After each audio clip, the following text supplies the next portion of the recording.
মধ্যপ্রাচ্যে ৩৫ বছরের আধিপত্য ধূলিসাৎ, পিছু হটছে ওয়াশিংটন। মধ্যপ্রাচ্যে দীর্ঘ কয়েক দশকের আধিপত্য কি তবে শেষের পথে? ইরাকের বর্তমান পরিস্থিতি অন্তত সেই ইঙ্গিতই দিচ্ছে। রাজধানীর বাগদাদে মার্কিন স্বার্থে বড় ধরনের হামলার আশঙ্কায় মার্কিন নাগরিকদের অবিলম্বে ইরাক ছাড়ার নির্দেশ দিয়েছে ওয়াশিংটন। আল জাজিরার এক প্রতিবেদনে জানানো হয়েছে, আগামী ২৪ থেকে ৪৮ ঘন্টার মধ্যে মার্কিন দূতাবাস এবং বাণিজ্যিক প্রতিষ্ঠানগুলোতে শক্তিশালী আক্রমণের সম্ভাবনা দেখছে মার্কিন গোয়েন্দারা। মার্কিন ভীতি ও দূতাবাসের সতর্কতা বাগদাদের গ্রিন জোনে অবস্থিত সুরক্ষিত মার্কিন দূতাবাস থেকে জারি করা এক জরুরি সতর্কবার্তায় বলা হয়েছে, মার্কিন নাগরিকদের উচিত অতি দ্রুত বাণিজ্যিক ফ্লাইটে ইরাক ত্যাগ করা। দূতাবাসের পক্ষ থেকে স্পষ্টভাবে জানানো হয়েছে যে মার্কিন নাগরিকদের সুরক্ষা দেওয়ার সক্ষমতা এখন আর তাদের নেই।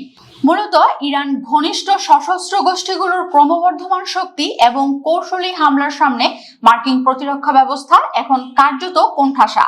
ওয়াশিংটন এখন এতটাই ভীত যে তারা নাগরিকদের কোনোভাবেই দূতাবাস বা কনসুলেটের ধারের কাছে না আসার পরামর্শ দিয়েছে।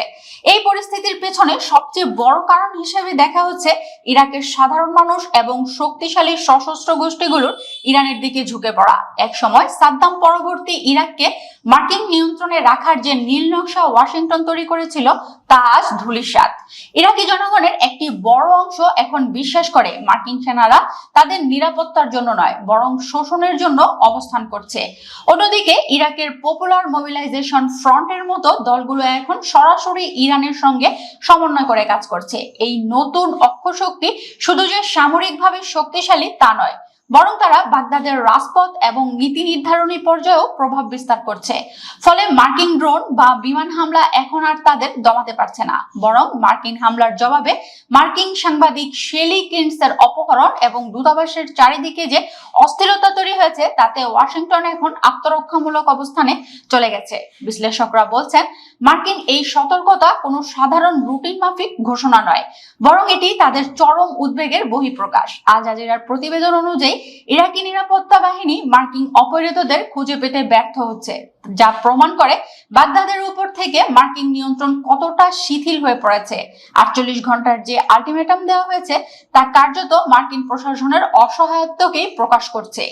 ইরাকের মাটি থেকে মার্কিনীদের বিদায় নেওয়ার এই যে সুর ধ্বনিত হচ্ছে তা শুধু মধ্যপ্রাচ্য নয়, বরং বিশ্ব রাজনীতিতে মার্কিনদের ক্রমহ্রাসমান ক্ষমতার এক স্পষ্ট চিত্র।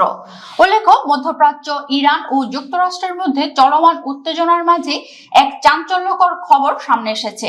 বিশ্বের অন্যতম ব্যয়বহুল এবং শক্তিশালী মার্কিন বিমান বাহিনী রণতরী ইউএসএস জেরাল্ড আর ফোর্ড লোহিত সাগরের রণক্ষেত্র ছেড়ে গ্রিসের সুদা বের দিকে রওনা হয়েছে বলে জানা গেছে। ব্লুমবার্গের এক প্রতিবেদনে দাবি করা হয়েছে, রণতরীটির লন্ড্রি এরিয়া বা ধোপাশালায় ভয়াবহ অগ্নিকাণ্ডের ঘটনার পর এই সিদ্ধান্ত নেওয়া হয়েছে।